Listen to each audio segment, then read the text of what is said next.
We're back for part 3 of this 5-part series, basically giving a response to Dr. Laura Robinson's very friendly and generous critique of the BEMA Podcast. We did our intro and our setup, and then these middle 3 videos, she raises 3 representative, here's 3 things I can find. She looks at 10, she said she listened to about 10 of our episodes, kind of all throughout our catalog. And then she says, I want to give 3 examples of the kinds of things that make what the BEMA Podcast is doing really dangerous.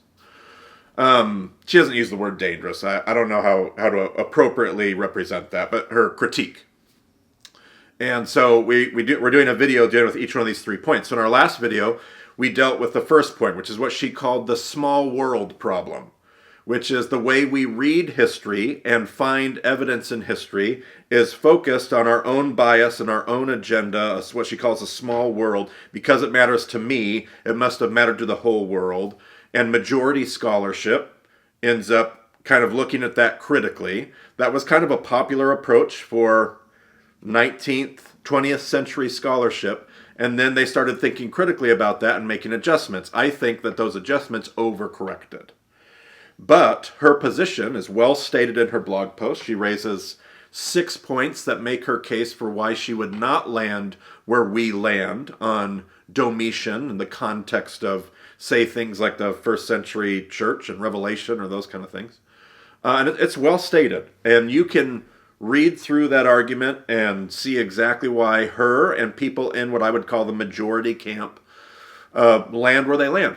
I respect it. It's a great argument. I disagree at the end of the day because I believe church history is a source of evidence, and I believe we're overcorrecting away from the small world problem and creating the opposite offense, where we're going to the other extreme and creating an equal but opposite problem. So I kind of reject that. And I gave some sources in the last video to say if you want to hear somebody who does hold to this view, and I gave old scholarship sources that were mine, but then I also gave some new sources. Basically, it's Shane Wood. I said, go read Shane Wood's work and all of the resources that he quotes for his case for why he thinks it's Domitian. He's going to make a very modern, relevant now, 2016 to 2025, argument for a Domitian reign. And he's got a peer-reviewed, respectable academic position. I happen to land where Shane lands. Majority scholarship doesn't typically land there. And the beauty of what we do is we get to go read those sources, dig into that research, and you get to pick where you land, just like I picked where I land. And it's not to say that she's wrong. It's not to say that I'm right. Who knows? But this is the work that we encourage all of us to do. And I think at times the assumption is that we're not actually citing the sources. We're not doing the work. And so there's a real danger in our pop history. This is kind of more of the same in today's second point. So the second representative problem that she raises is what she calls the over-narrating problem. The Artemis procession in Ephesus looked like this. She talks about episode 158 of the podcast, where we seek to explain the Ephesian rites that lay behind the household codes of the letter of Ephesus. Once again, my impulse to be kind takes over because I genuinely appreciate that the hosts are seeking to resist a misogynistic reading of Ephesians. That's very admirable. I'm just not convinced how they got there. It's fine. It's a very popular argument, too, by the way. The argument she's going to have here is very popular right now in scholarship, in majority peer-reviewed scholarship. The argument goes that Ephesians is written to a city that observes a very degrading rite towards women. The procession of Artemis in this ritual, a statue of Artemis would be carried to the sea and washed in the ocean, restoring Artemis' lost virginity and the ritual back. On the ritual back, a wild, decadent party would take place, including, I think this is what's being implied, and I heard from a person that their pastor claimed this based on the show, ejaculating on Artemis' statue. Now, I don't know what pastor said what. It's part of the problem with people quoting our show as a source. Our show's not the source. And who knows what source that pastor may have found. But she definitely is over-narrating our over-narration, because we don't claim that. And she recognizes that. She says that. She didn't hear that directly in the episode. We didn't say that. There's a lot of things about how she's going to embellish this over-narration that simply isn't there, although many other people have, right? Now, here, let me pause and make some acknowledgments. I acknowledge her critique. Over-narration is absolutely a problem, and we are guilty of it often. My teachers were guilty of it often. History can be guilty of it often. It is a problem. We ought to be very vigilant and think critically before we over-narrate, and I do it too much. Absolutely fair. I may have even done it. We might even be doing it in this particular instance with the discussion about Artemis and Ephesians. I am less quick to admit that, but maybe. But the problem? Absolutely a problem. We should always be considering that and thinking critically about that. Again, I think the reaction against the way that history has over-narrated is to reject everything that's been over-narrated and go in a completely different direction, which I think, again, is just as bad of a fault as over-narration. Getting rid of the whole narrative, just because it's been over-narrated, is just as foolish and wrong and faulty as over-narrating. But over-narrating is a problem. Now, she will go on to talk in this section about the ways that this narrative is embellished. Now, we didn't embellish it the way that she did, but there are others that definitely do, others that would tell the story in very similar ways than we do. So one of my questions is, wait, how did that over-narration become such a trope? She'll call some of these things tropes in the article, which okay, that's fine. How did they become a trope? In one spot in her blog post, she'll talk about how these things became tropes largely during 19th century, 20th century scholarship. Early 20th, 19th century. So your 1800s, your early 1900s, a lot of these narratives get built up. That's fine.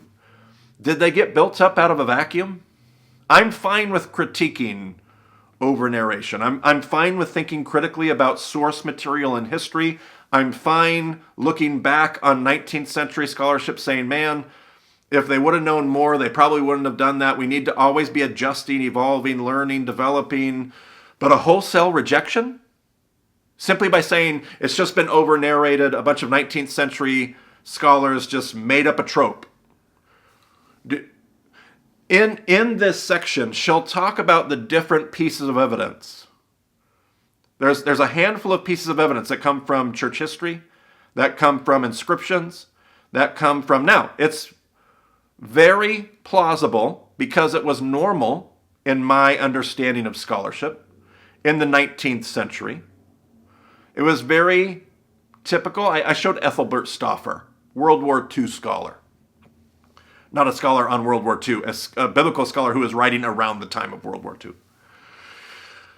It was very popular, typical, for scholars to take the pieces of history that they have, and pull them together.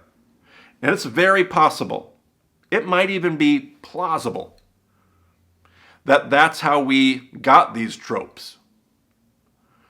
It's also possible that we're overcritical of how these tropes developed. When I read just the pieces of evidence that she gave she gives a handful of pieces of evidence of what's been referenced about Artemis in Ephesus. She gives enough pieces, I can easily put together that, now, that's the danger she's pointing out. The danger is you take these pieces, you pull them together in what makes sense, and then you over-narrate. Been guilty of that. Maybe we're even doing that here. But you can easily see why scholars, less than 200 years ago, pulled pieces like this together.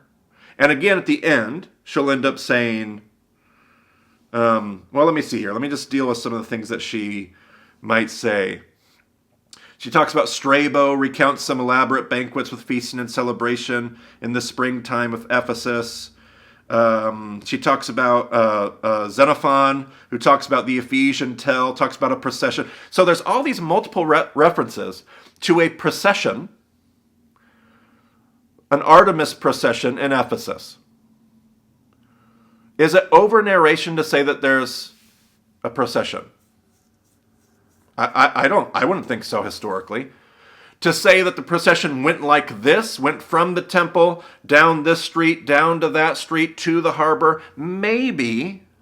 But then there's other pieces of evidence that if you start to pull them, now what we'd really love to have, and what the majority camp of scholarship wants, is they want a reference to actually do that. They want a historical reference that draws out and explains all those things, so they don't have to take a piece over here, and a piece over here, and a piece over here, and a piece over here, and then me weave it together. That's the danger of over-narration, right? But that's the battle of history. Do we have enough pieces to pull together a likely scenario of what happened and what? And I say yes, and majority scholarship says no. And it's not that I say yes. My teachers said yes. And that's what they taught me. And I trust them. And I agree with them when I look at the references. Again, she wants to know sources cited. I can't remember which volume it was. I feel like it would have been Greco-Asian. But Roland Worth will deal with Ephesus and the Artemisian festival and the practices of Artemis, not directly. He will not outline it. I think Dr. Laura would probably look at my sources here and she would say, Marty, you're still over-narrating even the sources that you're... Okay, that's fine. My teachers may have over-narrated that. I have looked at the pieces of evidence. I think it makes a whole lot of sense. What I haven't seen is somebody pull those pieces together in a different way. Now, are there little pieces that get critiqued about the way that we depict Artemis's virginity? Maybe there are dangers of over-narration where we've started to draw conclusions or draw parallels or make statements that should be critically examined. What I hate is that because those things exist, we reject the whole thing out of hand.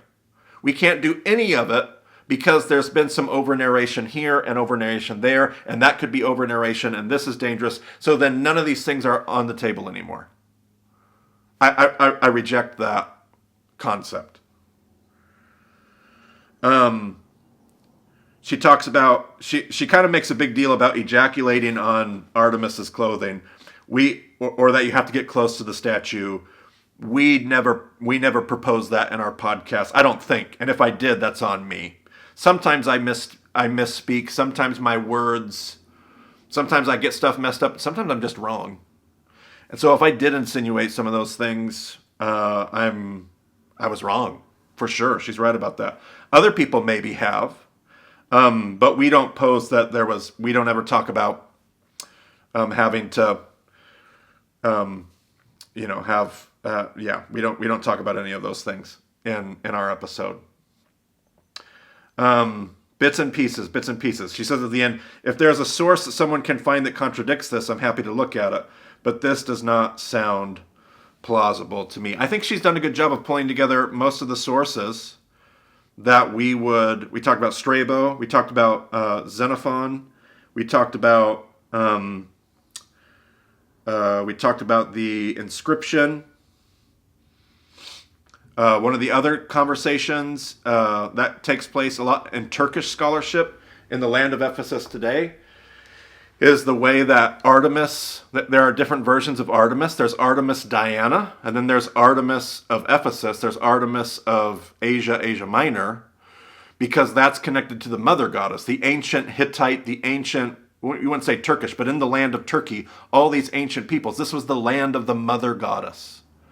The mother goddess. So Artemis, in biblical Asia and Asia Minor, where Ephesus happens to be located, looks quite different than the Artemis of, say, Athens or of Rome, or whether it's Diana or Artemis, the hunter goddess. She can be depicted in a lot of ways. But when you get to Asia Minor, she's been syncretized with the mother goddess.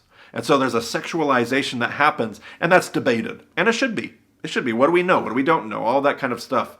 But sometimes that isn't taken into account either. We just paint with broad brushes about who Diana is and we forget to take into account which historical context are we speaking into and out of. I don't hear Dr. Laura Robinson doing that at all. She seems to be pretty rooted in the Artemis cult in Ephesus in a way that I appreciate. And I understand why she falls in a different place. This will be the case with Dr. Robinson and ourselves and our team. She's going to fall over here. We're going to fall over here. It's not that we haven't done our research or cited our sources. We'll deal with that later. It's not that we haven't done any of those things. It's that she's going to land in what I might call the majority camp. We're going to fall in what I'm going to call the minority scholarship camp, but it's still a respected camp. It's still a peer-reviewed camp. It's still a camp that I believe is on to it's more accurate historically than the new trends to reject it. Because here's what never got said about the majority. I didn't bring this up in the last two videos. The majority theological camp, the majority scholarship camp, should I say, not theology, majority scholarship camp, they have an agenda. They have a bias that usually doesn't get recognized. And we'll deal with that in that episode that I linked with the mainstream and marginal. They have a reason to not want to. There's a reason that they don't want to affirm what the minority scholarship camp says, because it would offer some critiques to the scholarship that they need to promote their worldview. And that never got talked about either. Now, you could say the same thing for me as a Jewish follower of Jesus. I cling to this camp because it facilitates a Jewish perspective that I need to thrive and to flourish. Fair. Totally fair. But both camps have that same tendency, have that same danger, and that same bias. There's a reason that the majority scholarship doesn't want to follow this maximalist reading.